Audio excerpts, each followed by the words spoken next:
The second question is about relationships, specifically a relationship I have with my girlfriend that I've been together with for 5 years. We are really happy together and we are co-creating together.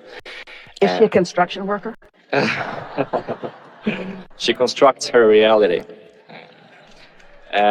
We'd like to hear that from you because everyone does. Yes. And if you're not trying to make a distinction over what realities are being constructed that are good realities and what ones that aren't, but you're just reveling in the construction of all realities, then you take away all of the resistance that you feel towards so many things, and everything goes better for you. Really good conversation.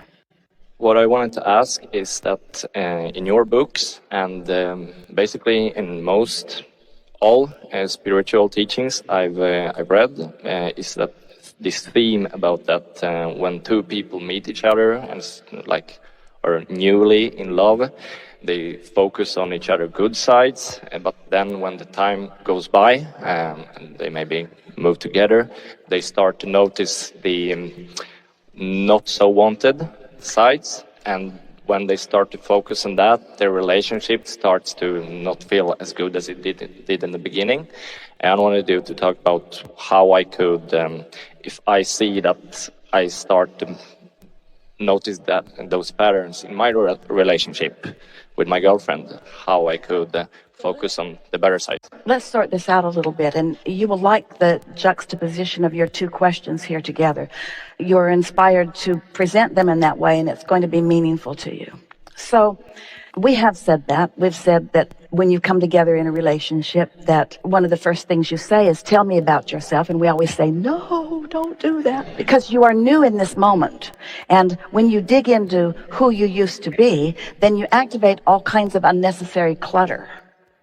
As you allow yourself to just rendezvous. Sorry, can you repeat that? We have so much to say. Yeah. Let's just say that you come together new with someone. And the reason that you are together is because the law of attraction has brought you together. Now, it might be because of your complaints and you might be under that influence, or it might be because you're tuned in, tapped in, turned on, and your alignment has brought you together. So let's go with that one. Let's say that you're anticipating good things and you see each other and you feel good about each other. If you were to begin to probe into, well, tell me about yourself. How many relationships have you had, or where have you been?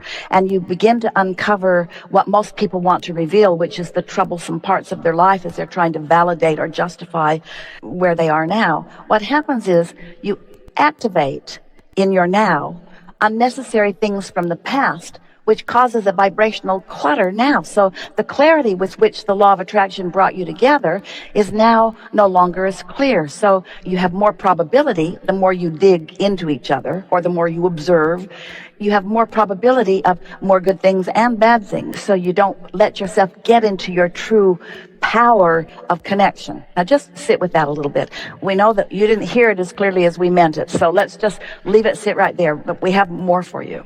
Regarding these construction workers, okay. They're new to you. And so in the same way that a relationship could be new to you, they're new to you. But you started out with a very valid premise. We're going to speak as if we are you. I have negative expectation about these construction workers. Never met them before. I just have negative expectation about them. So your premise that it's a new relationship which is probably clearer than a relationship that has gone on longer. We're not going to go along with that premise, even though it often is the case. But we don't want you to say or believe, because it isn't true, that the longer a relationship goes on, then the more negative stuff is going to turn up and the harder it is for you to be in love as you were in the beginning. We want you instead to acknowledge that in this moment in time, you can be as in alignment with your inner being as you choose to be or not, period. And it doesn't matter if it's a new construction worker that you are just interviewing or that you are just attracting, or whether it's someone that you're just meeting that you want to be in love with and you think you might going to be in love with them, or whether you're getting together with someone for a moment in time and you've been together for 5 years. It's all new right now because you are new right now, and your relationship with your inner being can be tuned in, tapped in, turned on, or not right now. So let's not put it off on how long we've known each other, because that premise, which is a false premise, says that relationships start good and then they just decline almost from the day you meet each other. And that absolutely is not true, because each of you are becoming more, because life is causing you to ask for more. The loveliness of a relationship has to do with one thing and one thing only. And it's not the relationship that you have with each other. It's your relationship with your inner being, and your girl's relationship with her inner being. That's what your relationship is most affected by. And yet almost everybody is wanting to make their relationship about each other. So you say dumb things to each other, like, I'll stay with you no matter how miserable I am, until death do us part. And hopefully it will come soon. And so if you make your commitment not to your girlfriend, and she might not want to hear that, but if you make your commitment to being in tune with who you really are, so that you've got all that pleasure and all that empowerment to give, then the relationship will just continue to thrive, because it will continue to be new.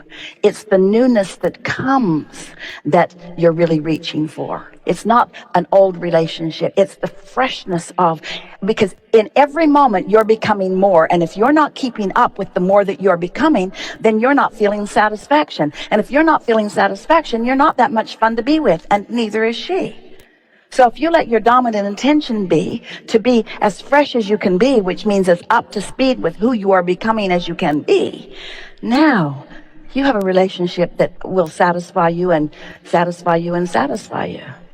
What you want to say to your partner is, I love you so much, but you're not my top priority. Hear us out, because there's more. Really? Well, what is your top priority? Actually, it's me. Take it easy.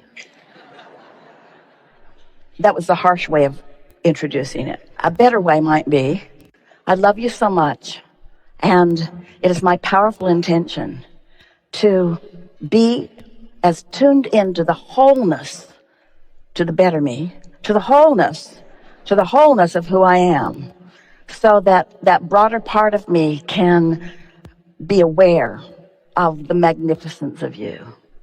My powerful intention is to see you through the eyes of Source, like I'm doing right now, you could say, and you are so beautiful. But I'm going to tell you right now that my perception of you is about me, not about your behavior. I'm not going to hold you responsible to some behavior that I'm responsible